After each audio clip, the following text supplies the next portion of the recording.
va avoir un groupe qui va essayer de réaliser cette pièce, une co-faire en fait. Dans les Hautes-Alpes, on a la présence de pin cimbro et de mélèze qui permet un travail précis du bois. Donc c'est ce coffret qu'il y a ici, donc il y a un pin cimbro en fait.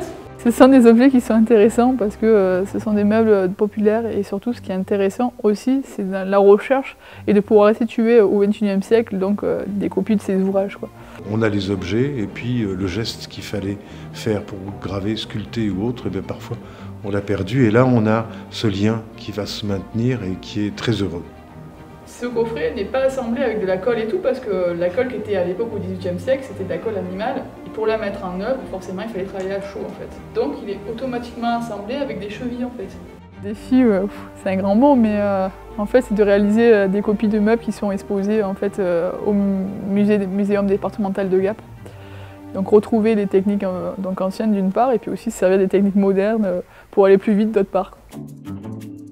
On est censé refaire des copies de pièces présentes au musée de Gap, qui sont à disposition du public, qui puissent manipuler, toucher, voir de plus près des pièces qui sont en vitrine et auxquelles ils n'ont pas accès.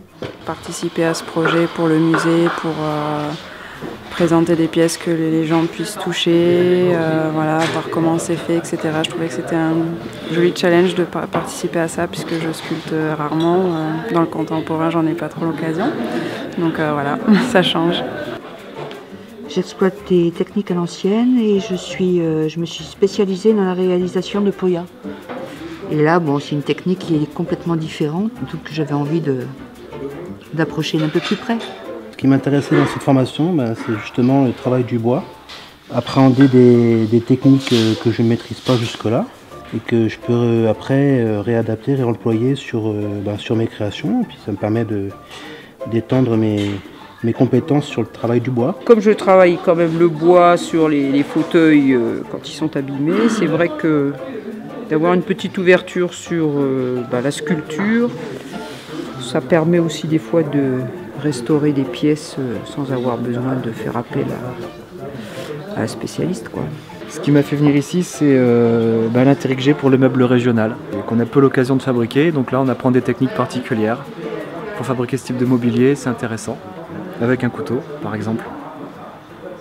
Je fais du mobilier très simple d'habitude et là je suis venu pour essayer de travailler un peu plus un savoir-faire renaissance italienne, un peu plus élaboré. D'habitude je fais des mobiliers beaucoup plus simples.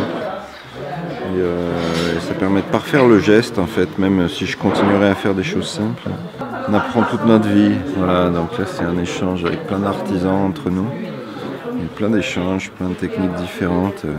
Partager déjà l'expérience d'autres menuisiers, d'autres ébénistes, essentiellement. Déjà, on se rend compte qu'on n'est pas tout seul dans sa montagne, qu'il y a d'autres personnes aussi qui font des choses dans leur coin. Donc c'est des bonnes occasions pour se retrouver, pour aller plus loin, quoi, pour partager, pour avancer, pour découvrir. Ça fait partie de la transmission, quoi, quelque part. Là, c'est même au-dessus même de mes désirs parce que ouais, c'est là que je réalise qu'il y a beaucoup à apprendre. Et c'est bien, c'est une belle ouverture. Ah ouais, c'est très intéressant. Faut être méticuleux, prendre son temps. Il faut vraiment faire une réplique, donc il faut vraiment être précis sur les codes qu'on nous donne et essayer le plus possible de refaire la même chose. On verra le résultat.